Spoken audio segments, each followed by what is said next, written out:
This is a true crime podcast. It contains adult themes and content and may not be suitable for all listeners. Listener discretion is advised.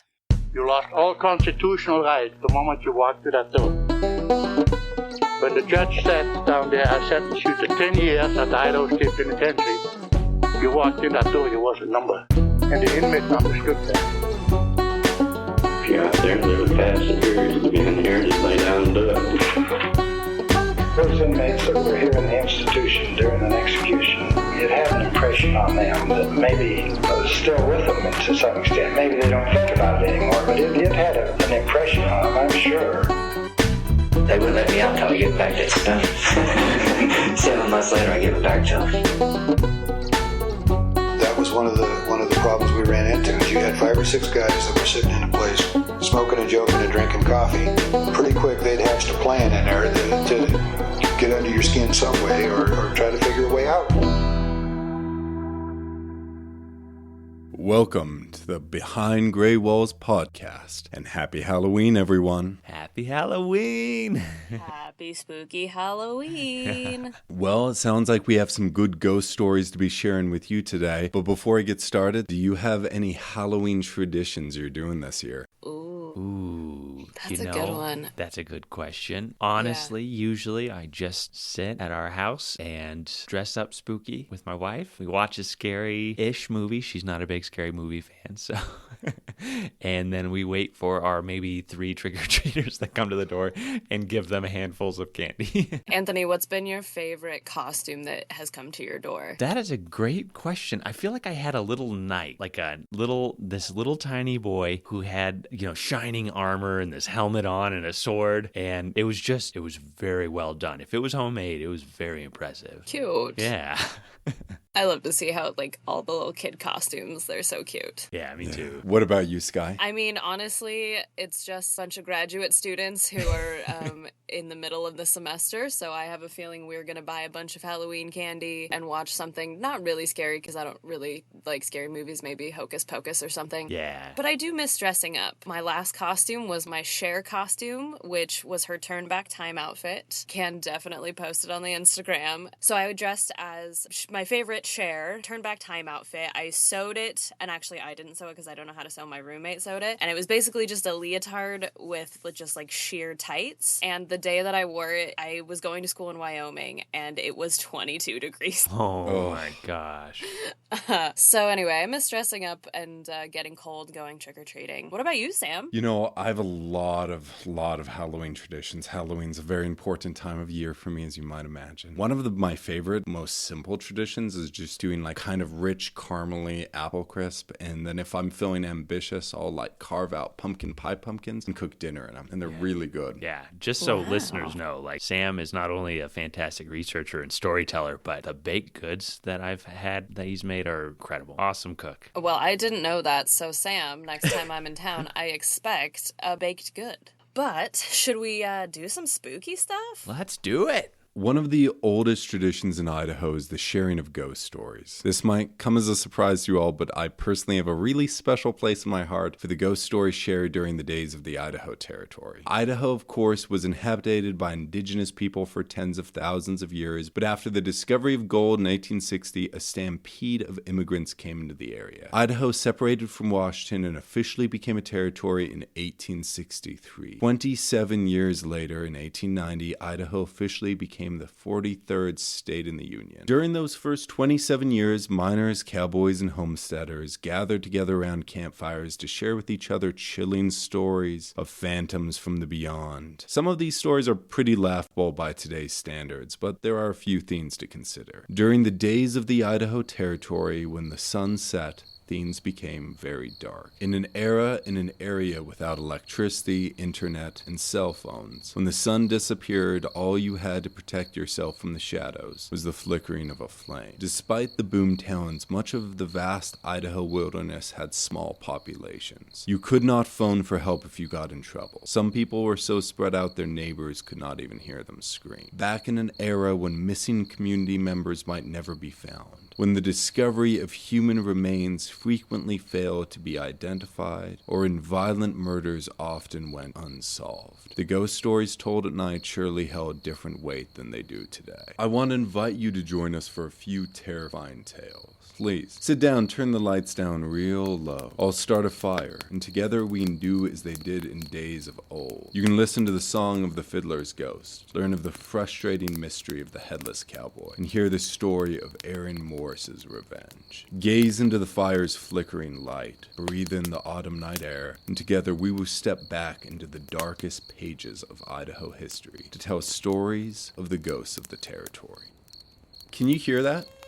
Faintly off in the trees, a bow pulled gently across strings.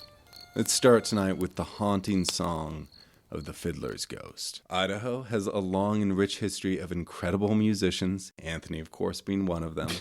But especially back in the days before television and radio, before even traveling circuses or plays moved through Idaho mining camps, the first entertainment was music. These musicians were pillars of these small communities, such as the legendary Fiddle Kelly, who's claimed to have faced down the monstrous Guy Scudis from last year's Halloween special. However, one of Idaho's oldest musical numbers still plays in Placerville. If you believe the campfire stories, you can go up there to the woods for a personal private performance.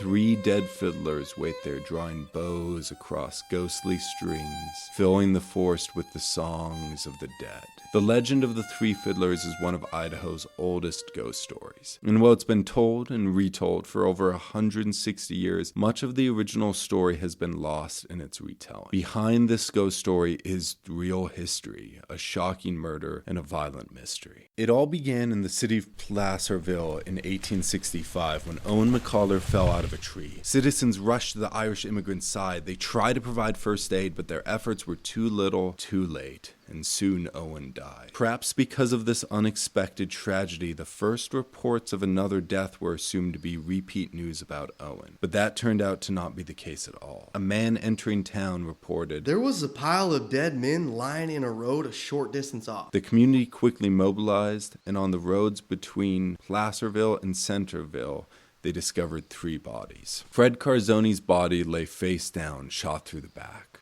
George Wilson's body sat some distance away, stuffed into a prospecting hole filled with water. L. Moulton lay face down, shot through the back as well, but unlike the others, he still breathed. They rushed to the one living victim, but Moulton never spoke again and soon died. With broken strings and shot full of bullets, Moulton's banjo and Fred's fiddle lay by their sides.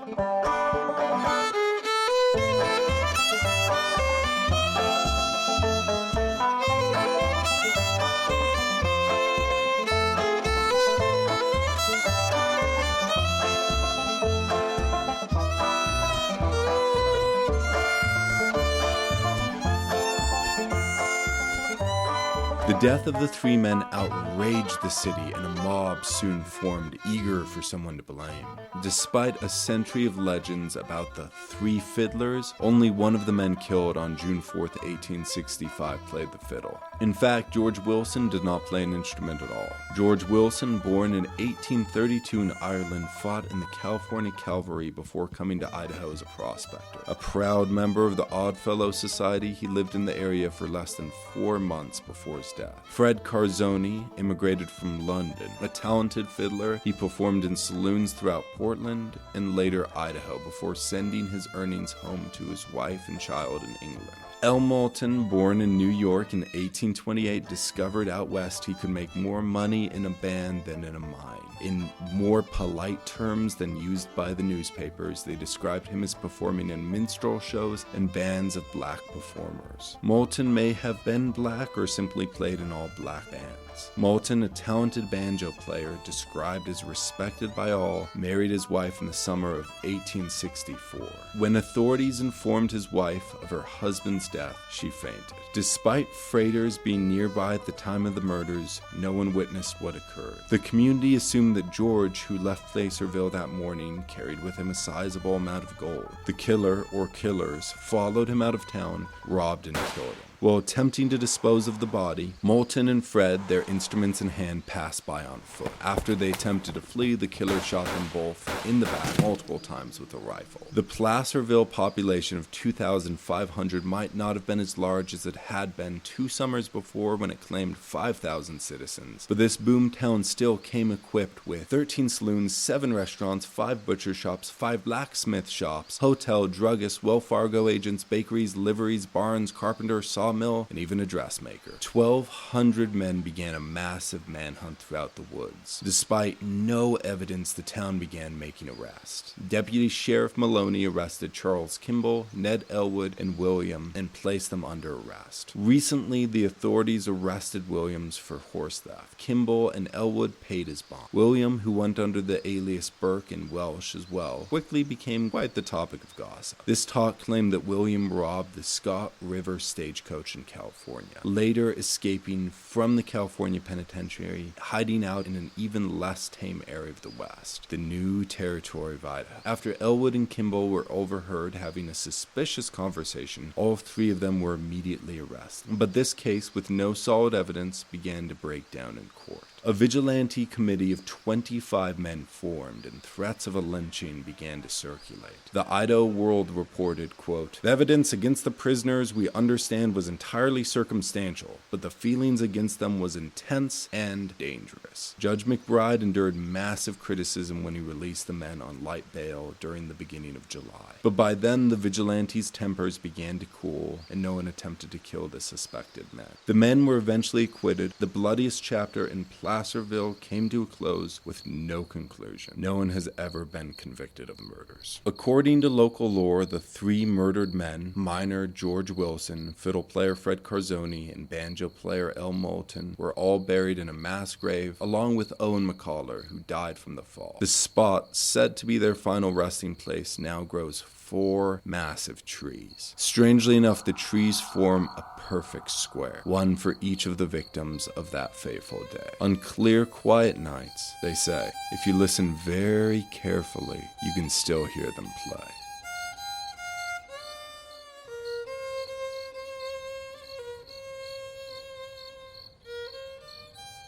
Cool. I love it. That's a great story. Well, it sounds like if I need somebody to jam with, I'm going to just take my double bass out there. We got fiddle, banjo, and get a nice little bluegrass jam going. I'm sure the spirits would enjoy it for you to come and play with them in the woods. I'd love that. All right, Sky, what do you have for us? Well, I don't have a story that quite has a beginning, a middle, and an end like that. Very spooky and enjoyable one. What I did instead was just scoured some newspapers, found a bunch of different newspaper articles that feature ghosts or local legends or ghost stories, and all of these I found on newspapers.com from various Idaho newspapers. Just want to start with a little ghost joke that appeared in the Idaho World on July 11th, 1874. And it says, "A ghost lately appeared at a Boston lawyer and brandished a huge club over his head. The original of that ghost must have been one of the lawyer's clients." Classic.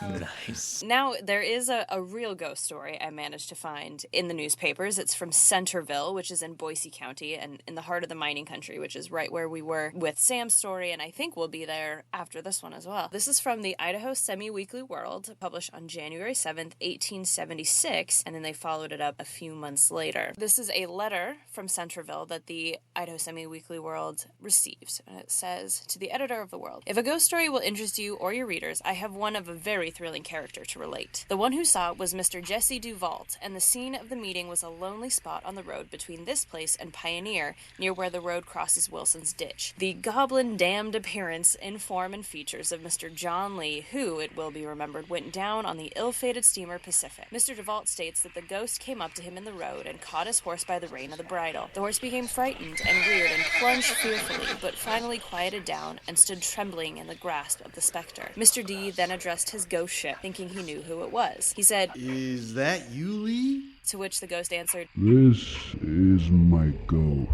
Jesse, who was known to be a bluff and stoical, asked, 'Where's your damned old body?' 'In the The Pacific Ocean, and as deep as it will sink without lead. Answered the apparition. Jesse says that he then began to get scared, but the ghost assured him that he would not be hurt, and that it or he had come all the way up here to get someone to do him a favor. Said he had seen several men pass by there, and named several, among whom were Johnny and Carrie Howard, 2 young men who live here. But he said that they would not stop, though he hailed them afterwards, saying that one of them stopped, but the other rode on, which part of the story has been verified by Johnny H., who says that while passing that place, they heard a noise, and that his brother did stop while he rode on. After a considerable conversation, during which the ghost told him not to ask too many questions, it took a firm hold on the reins and led the horse up the road, about 200 yards, to a tree, and said that by that tree there was money buried in a bottle to the amount of $500, which he wished Jesse to dig up on the 15th of May, and paid 2 bills for him, one of $15 and another of $25. The remaining $460 Jesse was to keep. Quote, "But don't touch it before the 15th of May," said the ghost. Jesse says it told him many other things, which he is not permitted to tell. And when we left, he said, "Gentlemen, I have lived for 50 years, and I never believed in ghosts, and I never saw one before. But this I have seen, and felt, and heard, and I can't help believing it. And on the 15th of May, I'm going to dig for that money, and then I will know whether ghosts lie or not." He said further that he shook hands with it, and that the hand was as cold as ice. Said it had a cane on its arm, just as Lee used to have one, and said it told him to go to the hotel and eat his supper with his overcoat on, which he did, and no argument of any kind can make him believe but that he saw just what he described. He's told this story a number of times and to different parties, but he always tells the same story. Says it told him that it would not make any tracks, but to be satisfied on that point, he went back today to see if there was a track of the spirit to be seen. Tonight he says that, though he looked carefully, he could not find a track, so that he knows it was no man. We have discussed the thing thoroughly, but cannot solve the mystery. As a matter of course, there's no ghost there, but what's the matter with Jesse is what puzzles us. The solution I offer is this. Pioneer boasts of some pretty girls, and one of our Centerville boys has a hankering for one of them. The Pioneer fellows, not liking this, have paid Jesse to spring this ghost story to scare PD so that he will stay home and let the girls alone. That might do for Pioneer, but we'll let them know that Centerville swains are composed of sterner stuff, and all the goblins this side of Archeon can't keep us away from the girls if the girls are willing that we should come. But I must not make light of Jesse's ghosts, for ghosts are ghosts for all that. So then there is a bit of follow-up, published the same day on the next page. And it says, "We always doubted the rumor that John Lee of Centerville went down on the Pacific. The ghost story in another column greatly strengthens the doubt. John would not be foolish enough to let a debt of $30 trouble him to the extent of climbing out of the seaweed and coming all the way back here in midwinter to settle it. At least he wouldn't have traveled that distance in the flesh for any such nonsense. John has been stuck after an Oregon widow for years, and we'll wager a small amount that he's somewhere down there sparking her. We do not doubt, however, that Jesse Duvault saw a genuine spook, but it surely could not have been the disembodied spirit of our friend John Lee." A couple months later, on September 22nd, again from the Idaho Semi-Weekly World, John Lee, whose ghost cavorted beneath the old pine tree near Placerville last winter, is now walking the quarter deck of an old mud scow on one of the rivers of California. John wasn't dead by considerable, at last accounts, and his spiritual shadow will flit nevermore in the fevered imaginations of the superstitious. Mr. McHenry, while in California, a short time since, saw John Lee, who was alive and well and hard at work. He had a big laugh at the supernatural stories told about him, and wanted to bet stamps he never had any money buried up here nor anywhere else. So, that is a pretty spooky ghost story. That was not a ghost story at the end of the day. Who did he shake hands with? What did he shake hands with? Ooh. Yeah. They do say, I don't doubt he saw a ghost, but it wasn't the ghost of John Lee. What's that whole concept? The impersonator, the spirits that take form of things you think you recognize, think you know, to try and get you to do stuff for them. What? I've never heard of that. Ghosts, demons, or mythical monsters that will mimic people and like pretend to be your dead grandma when really there's something else. And they usually want you to do very specific things. Wait, you're just talking about scammers that call you on the phone. I was going to say, you're just talking about artificial intelligence right now. Maybe mimics come in many forms and shapes. And sometimes they're phone scammers. Every time I get a phone scam call, I'm just going to yell, "You're actually a demon," into the phone. Please do. Well, if he did make up the ghost story, that supports the theory they were trying to use ghosts to spook away the suitors courting the young women in the area. True. True. Very good. Nice guy. Sky. Similar to what you were saying, Sky, with this story, and opposed to the Fiddler story, not all Idaho myths are good examples of cause and effect. As historians, you hope for complete stories, but are often left with sporadic moments that you're not always able to piece together into a coherent narrative, leaving you with more questions than answers, and there are few legends as perplexing as the mystery of the headless cowboy. On January 24th, 1882, Mr. Cushling left his warm cabin and went out into the icy winds in order to accomplish a rather strange mission. Mr. Cushling, you see, was looking for a ghost. Apparently, a rumor had been circulating about a ghost roaming the forest around the Boise Basin. The phantom had been seen from Placerville to Granite Creek, so Mr. Cushling, a French immigrant and a firm skeptic of the supernatural, offered to meet the spirit face to face. Whether Mr. Cushling hoped to disprove it as a hoax, or some part of him really hoped that there would be a real-life supernatural encounter, is somewhat unclear. What we do know is at midnight, Cushling bundled up and stepped out into the frigid darkness and headed to Opier Creek with the intention of encountering the specter. The trek must have been a hard one, with his feet sinking deep into the snow, the cold biting at any exposed skin, and the flickering of his lantern unable to penetrate the never-ending darkness. After arriving at the spot, Cushling waited, and finally waited some more. The wind howled.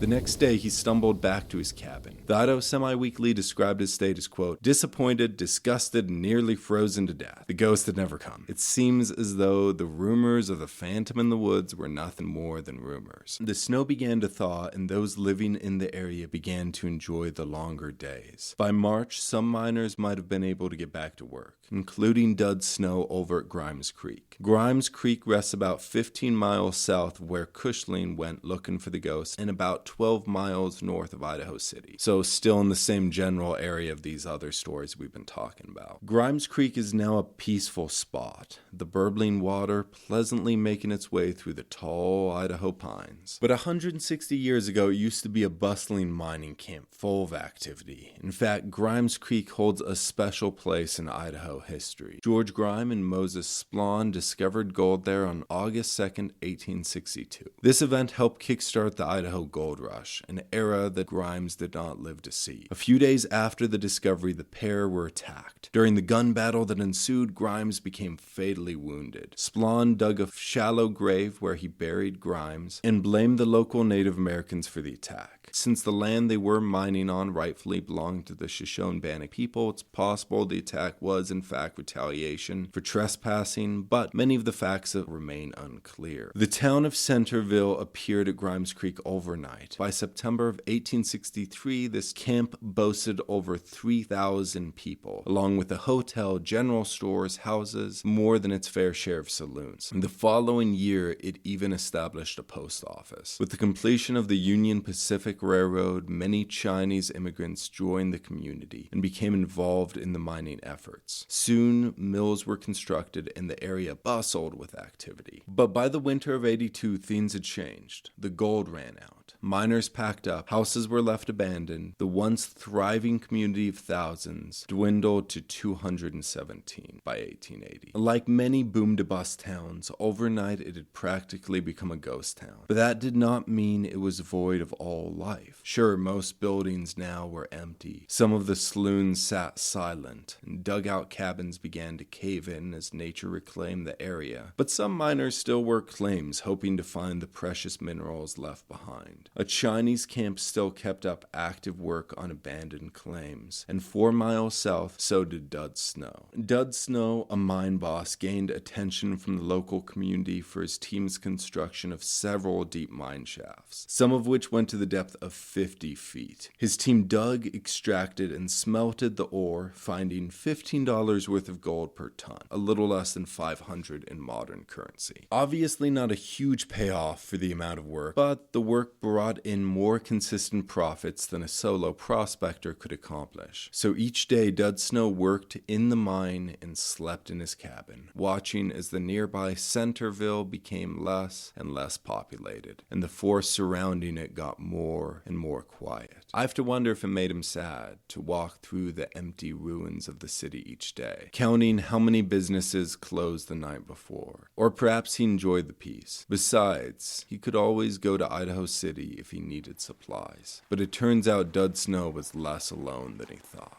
The sound of a horse approaching Dud Snow's cabin got his attention. Who could that be? One of his few neighbors? Or maybe one of the miners who worked for him? Either way, a visit this late at night could only mean trouble. Dud Snow came around his cabin to see if the rider needed help. There he found a horseman upon a massive black steed. The stallion pawed at the ground and snorted clouds of hot air.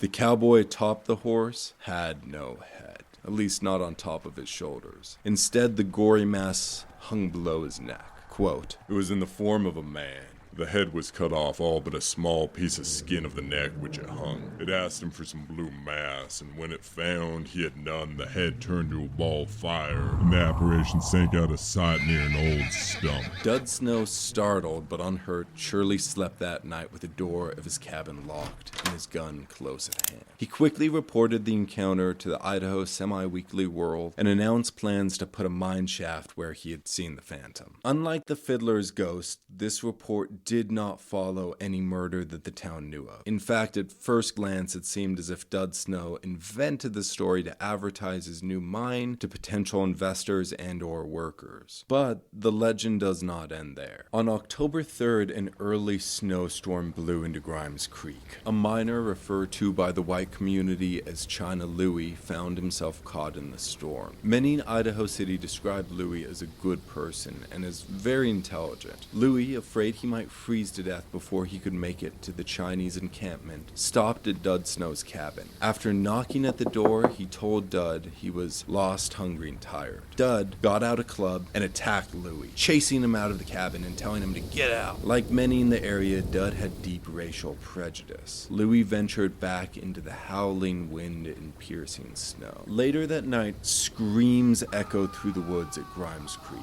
Dud Snow could hear the cries for help from inside his cabin. But Dud assumed the screams came from Louie. Despite the agony of the screams, Dud Snow rolled over and went back to bed. What a terrible decision. I know, how cruel. Little did Dud know that Louie was actually now miles away and safely out of the storm. The next morning, after the locals informed Dud that George Robinson, a local white homesteader, had gone missing sometime during the night, Dud became ashamed he'd not gone out to investigate the screams. Because of this guilt, Dud joined the 40 men stomping through the forest floor of autumn leaves and melting snow, scouring the woods looking for the missing man. But after a week of searching, they found nothing. No blood, no footprints, not a trace. George Robinson simply vanished. Strangely enough, George was not the only person missing in the area. 15 days before George disappeared, Chris Thomas and a German immigrant named Musin left Boise headed east and were never seen again. The community suspected Musin murdered Chris for his money. But as for George, there were no suspects.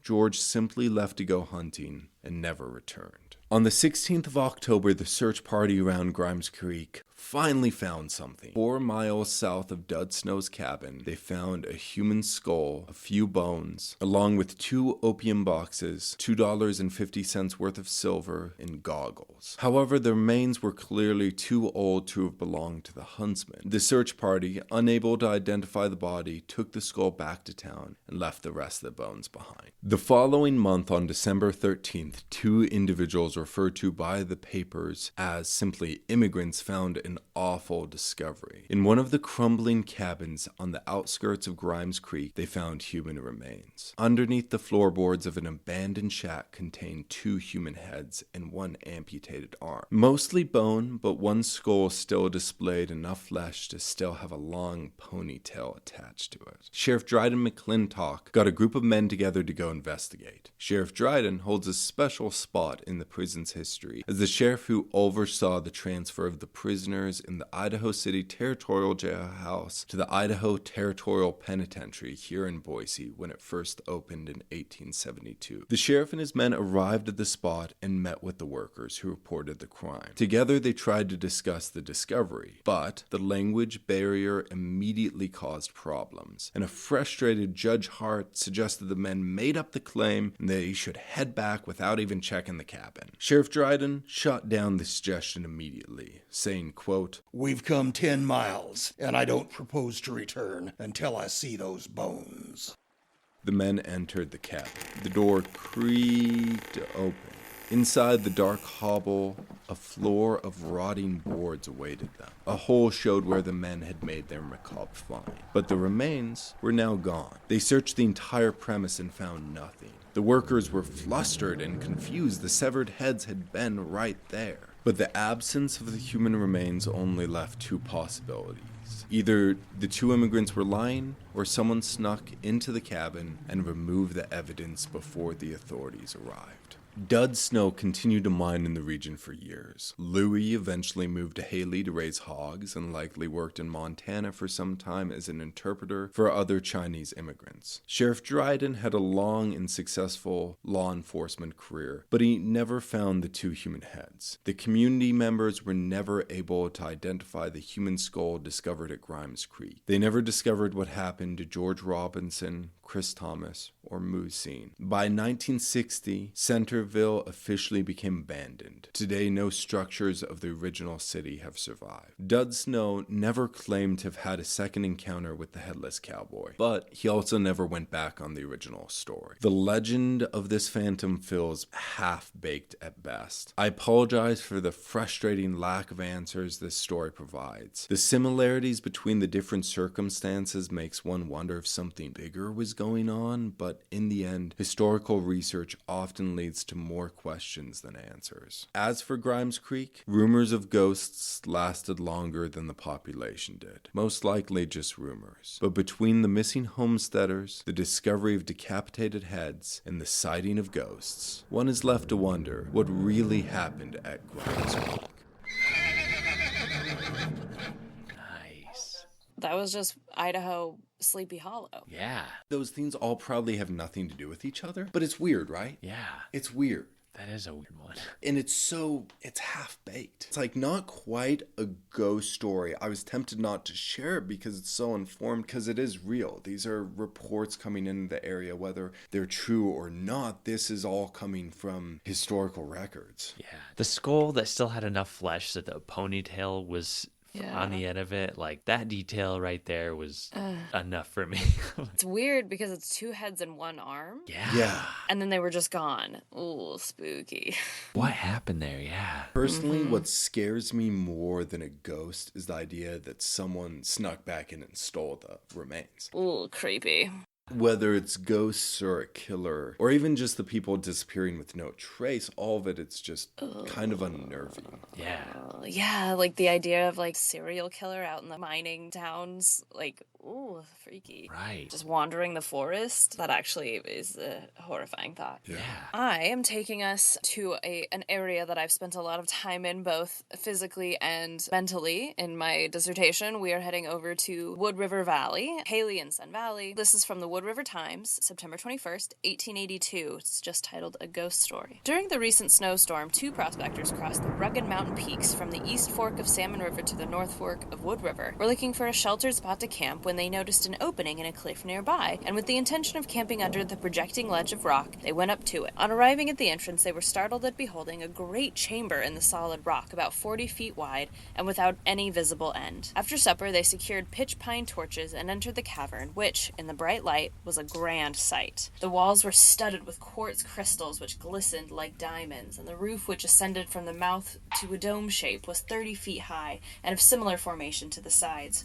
With some caution, they proceeded and traveled 300 yards over an almost level floor. The roof and sides were near together at this point, but by the light of the torches they could see a still greater opening beyond, with a roof about 90 feet high and a large lake below. They scarcely spoke above their breath, as when they spoke the sound of their voices were so often echoed that it seemed like the shouts of a multitude of men. On reaching the edge of the lake, they examined the surroundings. The sides of the chamber were of slime formation and presented many colors, but principally blue and yellow and red, as if mineral stained, and so smooth were the walls that the cavern seemed to have been decorated by an artist. Massive stalactites hung from the walls, some nearly reaching down to the waters of the lake, while rising up from the floor of the chamber up through the water were very beautiful and equally massive stalagmites. The light of their torches was lost in the darkness beyond, but they were positive that around the bend of the lake they could see what looked like the skeleton of a human being. The lake was perfectly clear, but they could see no bottom, although they knew there must be one, as the stalagmites were fixed. They were about to walk around the lake when a sound as of thunder greeted their ears, and immediately their hair stood on end, as, just ahead of them were now plainly visible 2 large eyes, which shone like locomotive headlights. Both men were transfixed with terror, and would doubtless be there yet, gazing in dumb fright at the apparition, had not the terrible noise been repeated, when,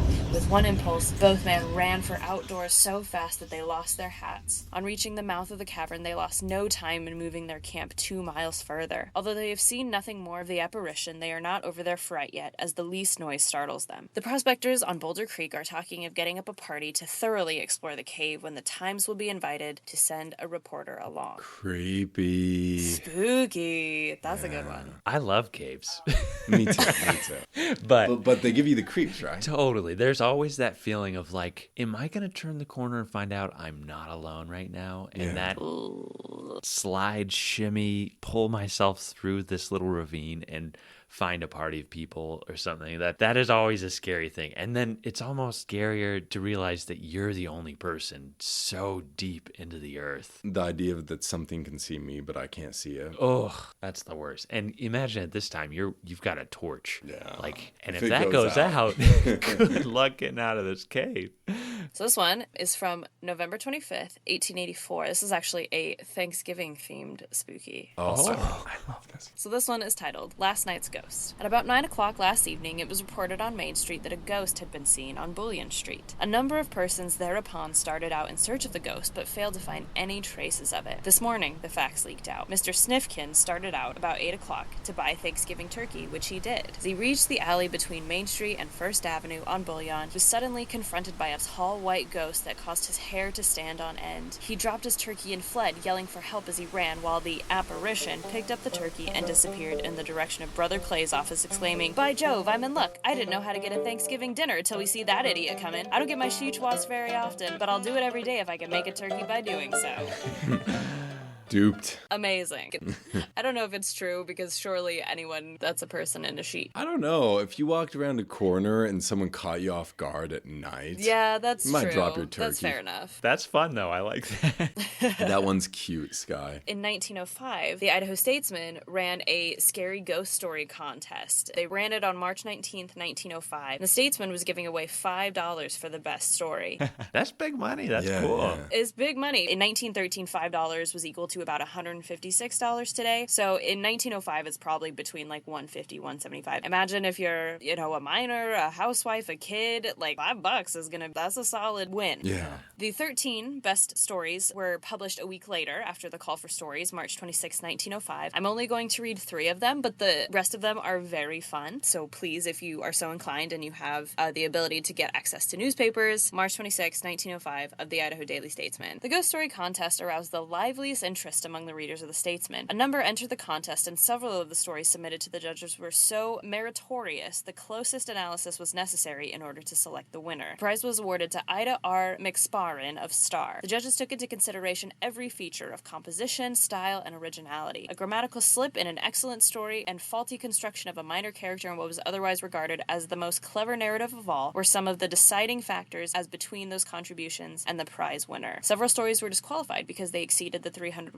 limit. Some of these were regarded as having sufficient merit to warrant publication, together with a contribution of others within the limit, which are here presented. So this one is called Life Ruined by a Ghostly Revelation. He had come to my door hungry, and I had shown him the woodpile. After supper, he told me his story. There was no reason to doubt when my brother was found dead at his office desk with a revolver clutched in his rigid fingers that it was a case of suicide, yet I did doubt it, for he had no known motive for such an act. One night, I had worked later than usual at my self-imposed task of straightening up his accounts, and had withdrawn to the fireplace for rest and warmth, by the merest chance leaving the ledger open at the very page where it had been left on the night of my brother's death, and where it still bore the stain of his blood. The heat of the fire must have made me drowsy, for suddenly I awakened with a start just as the clock was striking 12 to find I was no longer alone. In the chair at the desk sat a shadowy figure, which I instantly recognized as that of my dead brother, while suddenly stealing upon me from behind crept another misty figure with masked features and bearing in one upraised hand a sandbag. Without power to interfere, for a numb terror was upon me, I saw the murderous weapon descend and the form in the chair collapse into unconsciousness. Instantly, the assassin drew a revolver, closed the limp fingers of the unconscious one upon it, deliberately turned it upward and discharged it into the victim's head, holding the weapon in the stiffening fingers to be firmly seized in the icy grip of death. As the shadowy assassin turned toward me, his mask fell, and my horror-stricken eyes beheld in the murderer my brother's nephew, my own son, and I fell fainting to the floor. Since that fatal night, I am a wanderer on the face of the earth. And that was signed J.A. Ruger from American Falls. Wow, shocking. Yeah. That's a good one, right? This one is thought he saw a monster dragon. This story may not be properly classed as a story of a ghost, but no ghost ever gave one a greater fright than was occasioned in this case. In the summer of 1885, I was prospecting in the country east of Haley. My camp was pitched near the top of a ridge and close by a trail leading across country toward Lost River. One evening, as I was sitting by my tent, as the shadows of night were gathering, my ear caught a sound like that of a stampeded horse thundering over a trail. In a moment, I saw a man running down toward me at a rate of which I did not think any human being capable. He did not notice me, but rushed past like a flash. His face was distorted by fright, and he kept looking back as he fairly galloped along. Behind him was something like a cloud of dust raised by his whirlwind speed, and it seemed to follow him along like a living thing. It was an uncanny sight, and it made me nervous during the entire night, but the incident remained a mystery for several days. I then had occasion to go down to a little place called Era. There I learned from Judge Waldron the story of the race made by the terrified man. The latter was a resident of Haley, and was a character from about town, being famed as a man who regularly drank more whiskey than any other 3 men in the place. He had started from Haley on the evening of the run, and started running. He ran all the way to Era by some 70 miles, making the distance by daylight, breaking all records for long-distance runs in the mountains. While walking in the outskirts of Haley toward evening, he looked over his shoulder and saw a dragon 40 feet long approaching him. With a bound, he started to run. The dragon did likewise. He took the trail up the gulch east of Haley, and the dragon followed his example, thundering along close at his heels. He ran faster, but the horrid thing kept close and seemed to be ready to swallow him every moment. But by superhuman effort, he managed to keep just out of reach. So the chase continued. Every time the man looked back, he hoped to find the monster had fallen behind, but he was always almost within reaching distance. After I heard the explanation of what I had seen as I sat by my tent, I began to feel the streak following the dying man had the form of a monster of some kind, and as the years have passed, the impression has grown more and more firmly fixed in my mind. I never camped in that locality again. I did not even go back for my camp outfit, and there's nothing on earth that would induce me to spend a night among those hills again. And that was by Jardine Henderson from Huntington, Oregon. The last one I want to read is not very long. It is called The Ghost of Hayville. This is the prize winner. Beside the usual crowd at the Hayville store was a stranger in a shaded corner, listening silently as the others talked. The wind shrieked dismally, dashing the rain against the window. "Makes me think of the night old man Hawkins killed himself," said Pete Longman as he shook the rain from his slouched hat and squirted a quid of tobacco under the farthest leg of the stove. "Yes, me too. 'Twas just such a night. I'd give anybody $25 just to sleep in that house one night," responded John Sloan, the innkeeper. "You'll keep your 25, I'm thinking," put in Mike Sullivan. The stranger moved uneasily, then arose, saying, "Gentlemen, I'm broke, and if you'll guarantee me the $25, I'll sleep in that house tonight. I don't believe in ghosts." "Do it and the 25's yours," answered Sloan. "You bet." "We'll see to you get it," came from the others. The stranger hastened to the haunted house, accompanied to the front gate by Pete. He stretched himself on the floor, expecting to go to sleep at once, but after several hours he was still awake. "Just us two," sounded a hoarse, ghostly voice at his side. Up he started, caring not for $25, nor 25,000 for that matter. Breathlessly, he went down the walk, pausing just long enough to open the gate, which stubbornly refused to yield to his efforts. "Wasn't that a devil of a race?" from the same ghostly voice at his elbow. Off again, through the rain he plunged, landing this time in a deep mud hole. "Tired?" breathed the terrible voice. Yes, he was, but on he sped, never halting until he'd left the village far behind. The ghost was a parrot owned by the man who committed suicide. It was a that was the parrot? winner.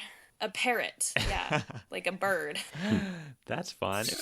Speaking of scary, if we're talking about real life scares, Anthony had a strange thing happen here at the penitentiary not too long ago. I did. Yeah, so earlier this year, I think it was in March, we don't open to the public until noon. And one morning, I just finished digitizing New Breed News, this newspaper written by the North American Indian League here at the site. And I was so excited about it. In Treehouse, a lot of those cells have men who were actually in NAIL, the North American Indian League, and were authors in this magazine. So I was like, you know what? I'm going to print a couple of these out and put them in these cells. And while I'm in there, I'm going to zhuzh them up, kind of clean them up, get rid of the top layer of dust. And I didn't realize that there were mirrors in several of these cells, so I kind of cleaned the mirrors off. And I was just kind of going down the line and doing that and staging these New Breed News magazines and Clock magazine articles as well from the 70s, just to like give it that lived-in space. And I went to the east side of the building, which currently we have closed off, just kind of cleaning up. And for years, since I've worked here for now almost a decade, this one window has always been open, but there's a little bit of grating, this mesh to keep birds and other critters out. And so I was like, I think we can probably shut this window. And so I go into the back corner near the end of the tier, and I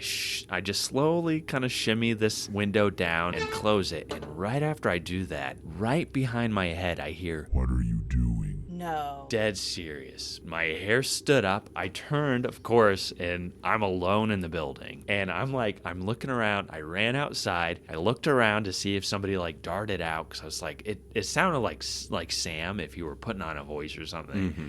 You didn't do it, did you? No. Because it was this very low, guttural voice right behind my head. And man, it was clear as day. "What are you doing?" Man, it really shook me up for a couple of days there. I was like, did anybody do this to me? Because, this is really messed up. That was very freaky for somebody to do that while I'm just in there by myself cleaning up. Yeah. And that happens to be the same cell house that Marie Cuff, who's the head of Big River Paranormal, 11, 12 years ago. She was up in the top tier. And this is one of our most famous stories of paranormal activity. She was reaching into a cell and snapping a photo of some photos that were actually pasted on the back of one of the cell walls, and something ran its fingers through her hair and said, "Ooh, pretty." So it's like the same. I was gonna ask that. Yeah, and I'm wondering if there is something there, if this is not just entirely in my head, and it's just from all the dust and lead paint that I was stirring up, but was this something in there that we both interacted with? There was a fellow who his whole job was cell house janitor in Treehouse. His name was Lee Canfield. I can't remember. I think it was in the 60s, but he was in for murder. So he was looking at a very long sentence. He's the cell house janitor, and he had a plank of wood going from the third tier to one of the top windows up on the top of the cell house. And he was cleaning the window from the inside, and he fell all the way 4 stories and died on impact. And so was this Lee upset that I'm changing his cell house, that I'm, that's his job, cleaning and organizing and changing, opening and shutting the windows and all this stuff? Did I upset him by altering his routine and what he wants and stuff? I don't know. If no one is on that side, he probably has just been doing his janitorial thing and no one's bothered him. Now Anthony comes tromping in here like he owns the place. I know. He's had it to himself. He doesn't have to talk to anyone. I mean, honestly, I'd be pretty mad too. Right? Yeah. Oh, it was very spooky. That is so spooky, dude. Ooh. I feel like Anthony usually has a very cool head about these things and is very skeptic about a lot of claims. So the weight of something like that coming from Anthony is a little heavier than someone who's on their first paranormal tour and are very excited. Yeah, their first evening here as a staff member or something. And you hear, there are natural creaks and things that we hear all the time, especially up in the top tiers of Four House. There's this one little piece of metal that just blows in the wind. It sounds like somebody's slapping a bar or something, and now we're so acquainted to most of those noises that this one was just clear as day. And Very spooky. This was published in the Daily Statesman on September 5th, 1934. It says, they were walking through a gloomy bit of woods on a dark and stormy night. As the thunder boomed overhead and the wind shrieked, he took her hand. Makes me feel sort of nervous, he gulped, to think of the 2 skeletons hidden away near here. Skeletons? Where? She gasped. Inside of us, he moaned. I'm going to tell that joke, and This is a good one, right? I'm expecting the biggest groans. I love it. All right, Sam, you have a story to close us out today? According to legend, most spirits remain as just echoes of the past. Others, however, return for unfinished business. And there is no unfinished business quite like revenge. Aaron Morris's murderers were never convicted. They never served time at the Idaho Penitentiary for that specific crime. But that's not to say they went unpunished. For our last story tonight, let's discuss the dark tale of Aaron Morris's revenge. Aaron, like so many other immigrants, came to the West looking for a fresh start. Born in Poland somewhere between 1851 and 1853, Aaron at the age of 21 moved to Utah. He likely settled in the area to help his cousin, Isidore Morris. Isidore, a successful businessman, eventually asked his cousin to move north in order to take over his operations in Haley, Idaho. There, Aaron took charge of the family general store as well as managing a few mills in the area. Jewish settlement in Boise took place as early as 1865, leading to the construction of the oldest synagogue west of the Mississippi River, built in 1895. Later in 1919, Moses Alexander became the 11th governor of Idaho and the second elected Jewish governor in the United States. Aaron, however, represented a new demographic of Jewish immigrants moving to Sun Valley to ranch, mine, and grow potatoes during the 1880s. Aaron, who arrived in 1878, quickly became well-liked and friends with many in the area. Described by the Idaho Weekly Keystone as, quote, the well-known and sterling young member of the firm of I. Morris. He quickly earned a place in the community and the respect of his neighbors. The work he did kept him busy, but August 16th must have been an especially busy Saturday for Aaron in 1884. Not only did he still need to collect money all throughout Ketchum, he also wanted to make it back to Haley to see Isidore, who visited just for the night, and planned to return to Salt Lake by train in the morning. Aaron sat down with Richard West at 5:30 p.m. for a quick bite to eat before riding off into the forest. For the next few hours, he paid visits to each one of the miners and farmers who had purchased from their general store using credit. By 11:30, Aaron once again visited Richard before leaving Ketchum. Richard tried to discourage him from leaving. It was at least an hour-and-a-half ride to Haley.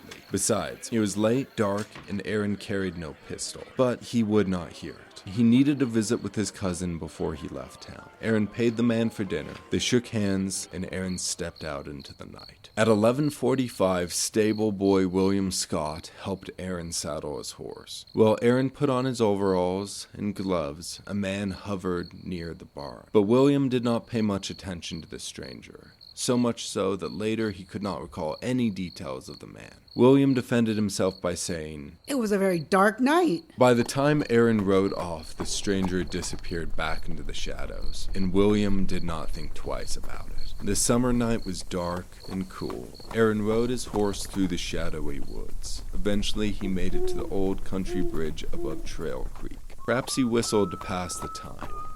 Perhaps not. If he did, the only sound to accompany him would have been the midnight wind. Somewhere, out on the lonely dirt road between Ketchum and Haley, a shot rang out. David Levy made his way down the road on the sunny summer morning of August 17th. There he spied a drunk lying face down in the middle of the road. Chuckling to himself, he decided to wake the drunk, for that was no place for a man to sleep. But the closer he got, the more wrong the picture looked.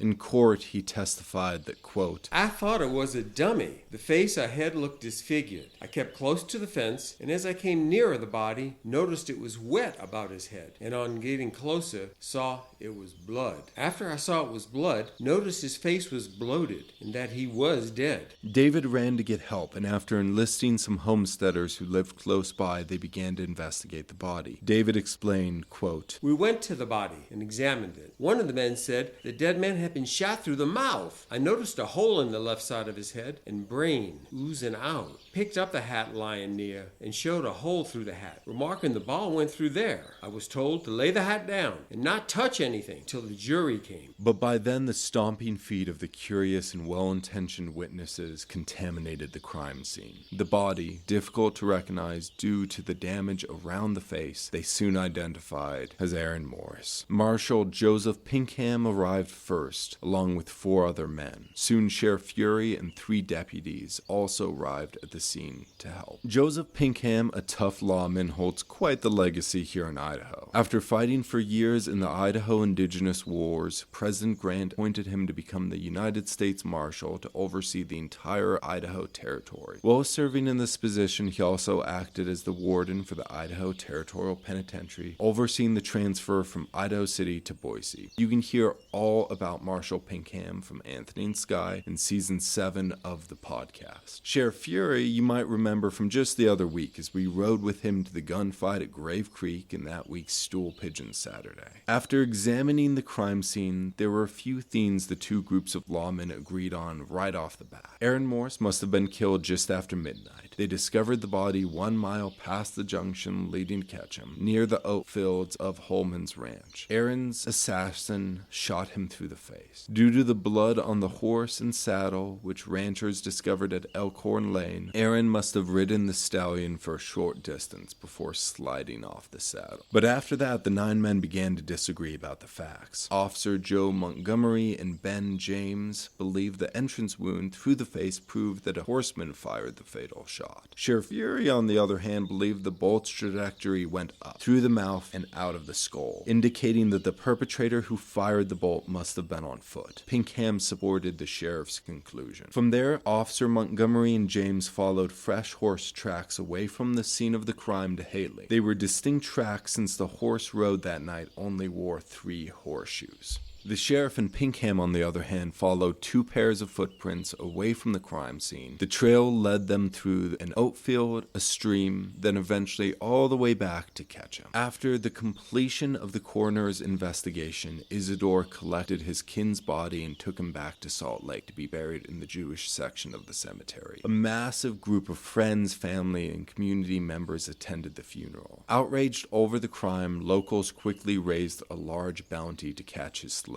The city of Ketchum offered $1,000 in reward. Isidore raised another $1,000 from his own personal funds, which Governor Byrne of Idaho matched dollar for dollar. By August 22nd, the reward for catching and convicting the killer of Aaron Morris reached an astounding $5,000. Wow. Do we have a guess of how much that is in modern currency? $5,000? That's like $1 trillion. I would say maybe like 75,000. Just over $154,000. One of the biggest rewards I've ever seen with a murder in Idaho. Serious? That's insane. Shows you how loved Aaron Morris was. Yeah. The community wanted justice. Montgomery and James quickly found that the 3-shoed horse belonged to the Kid Williams, who they placed under arrest. Meanwhile, Fury and his deputies arrested George Pike, Thomas Kelly, and the notorious, dangerous Samuel Hatt. Oh. Hatton has come up a lot this season, so I'm not going to go into details on the man the Idaho Statesman called, quote, one of the worst men ever confined in the Idaho Penitentiary. But go back and listen to our incredible Suzanne in Season 6 to hear his entire grisly story. Quickly, however, the Kid Williams proved an airtight alibi, and the authorities released him. The sheriff also released George Pike. However, things did not look good for Kelly and Hatton. One pair of the footprints leaving the crime scene left the distinct square-toed marks in the mud. The other left round-toe marks. Kelly's boots were square-toed and Hatton's round. When authorities confiscated Hatton's boots and socks, they discovered them both to be wet, with a single oat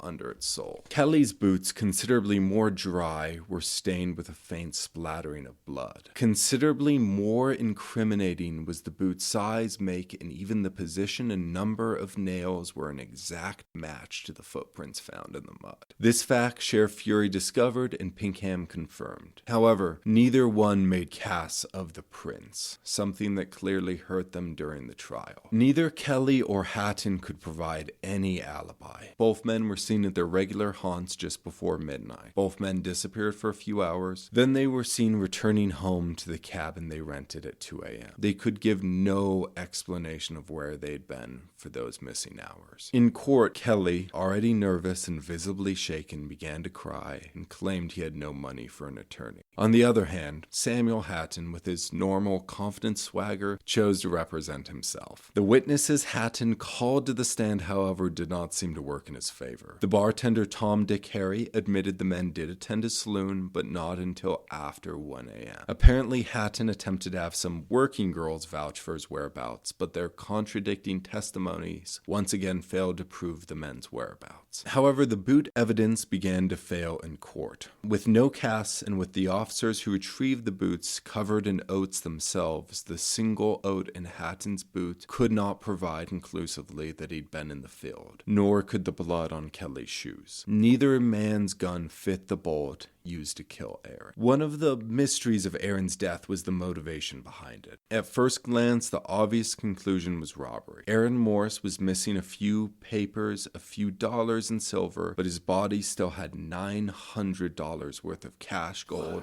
and diamonds on him when they found him. Either the highwaymen who killed him failed to find the funds, or the murderer's motivation was not money. A Salt Lake Tribune reporter who attended Aaron's funeral claimed he once overheard an Idaho man say, quote, "We will kill men up here just to see them kicking." Wow. Samuel Hatton's mother and sister visited him, but made it clear to anyone who listened to them that they believed Hatton to be guilty of the crime.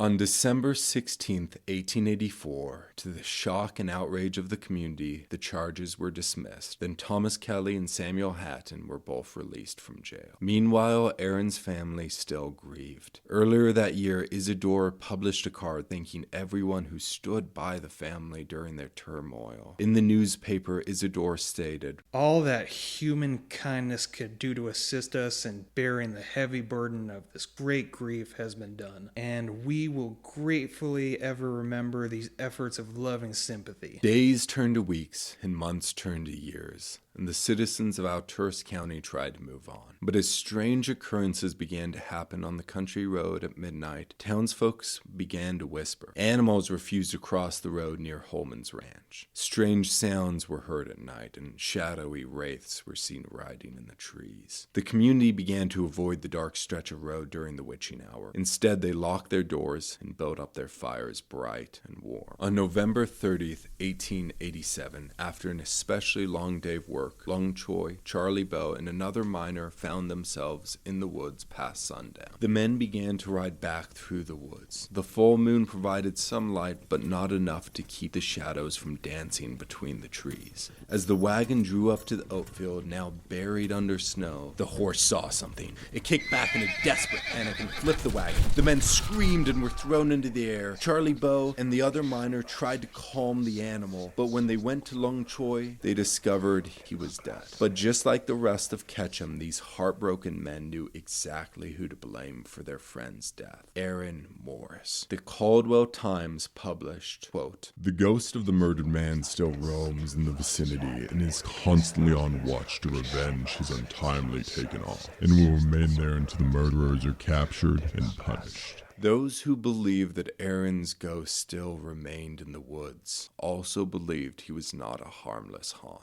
Aaron rode again, but this time he rode for revenge. The territory never convicted anyone for killing Aaron Morris, but in 1888, fishers discovered a gun in Trail Creek, less than 300 feet from where Aaron's body had been discovered. The fishers found the weapon under an old country bridge that 4 years prior Aaron rode across on the night of his murder. The gun provided a clue, but no real answers, and the crime was left unsolved. His family never had any kind of closure. As late as 1914, the Statesman still published articles about the $5,000 reward that would never be claimed. However, that's not to say the violent story ended there. As for Thomas Kelly and Samuel Hatton, both men met ghastly conclusions. In 1885, the Ketchum-Keystone published reports that cowboys shot and killed Thomas Kelly while he attempted to steal horses in Oregon. Samuel Hatton died right here in the penitentiary in 1892 while serving time for an entirely different crime. A guard named French put a knife through his side during a fight between the two of them and Tex. I go into great detail over Hatton's bloody fate in episode 85 about our very own cowboy assassin Oscar Selim Herbert, better known as Tex. Now, neither of these men were ever convicted for Aaron Morris's murder. Both were known outlaws who lived rough lives. The mortality rate for highwaymen and road agents in the West was always high. So therefore, I would dismiss any claims that Aaron Morris's phantom caused these men's deaths. I would also discourage the rumor that Aaron Morris attended their murders, watching from the trees of Oregon as the cowboys shot Thomas Kelly to death.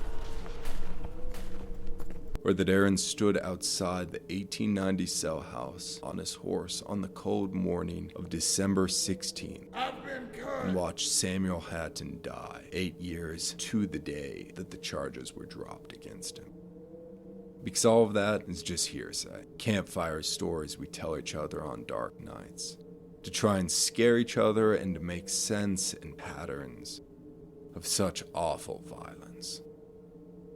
If Thomas Kelly and Samuel Hatton truly did kill Aaron Morris, I do hope that Aaron Morris has now been able to find peace. His body rests in Salt Lake City. His tombstone is inscribed in Hebrew, and below that it reads, "A man of honor, true and tried, by the assassin's coward's hand, he died."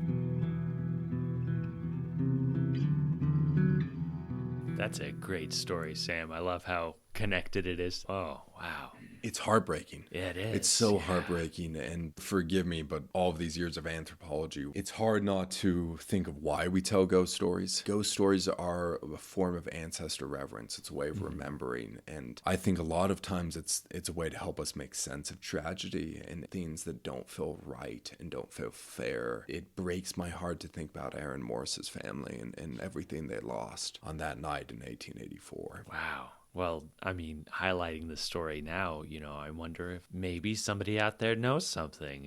Yeah. I wonder if they would still fulfill that $5,000. That's incredible, though. Yeah. That is an incredible story, and it is heartbreaking. Man, well, great work, Sam. Great work, Sky. Yeah. These are some good spooky stories today. Sky, wonderful stories. Anthony, thank you for sharing your experience. Very, very spooky things to conclude with. Well, friends, it looks like our fire has burned down to coals. The witching hour is almost upon us. It's late, and you all should probably get home and go to bed. Thank you for joining us. I hope you've had fun listening to these stories. Hopefully some of them gave you some chills, and perhaps you even learned a little bit of history along the way. Now you can turn on the lights and come back to the modern age. You can leave the ghosts of the Idaho Territory behind. Please travel safe, and when you get home, maybe you can make sure to lock the door, crawl into bed, turn off the lights, and do your best to fall asleep. If you hear a violin playing in the woods outside, or see a lone rider standing on the ridge across from your window watching you, remind yourself that these were only some old Idaho ghost stories and nothing more. Good night. Do your own time. Do your own number. And happy Halloween, everyone.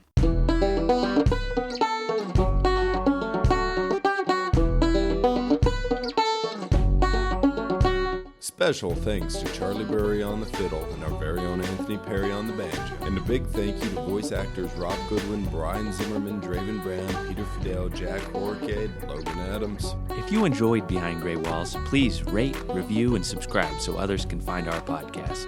If you're interested in more Old Idaho Penitentiary information and to see mugshots of the inmates featured in this episode, follow the Old Idaho Penitentiary on Instagram and Facebook. If you want to learn more about the Idaho State Historical Society and its other sites, follow ID State Historical Society on Instagram or visit history.idaho.gov. If you have a question or comment for the hosts, please email us at behindgraywalls@gmail.com.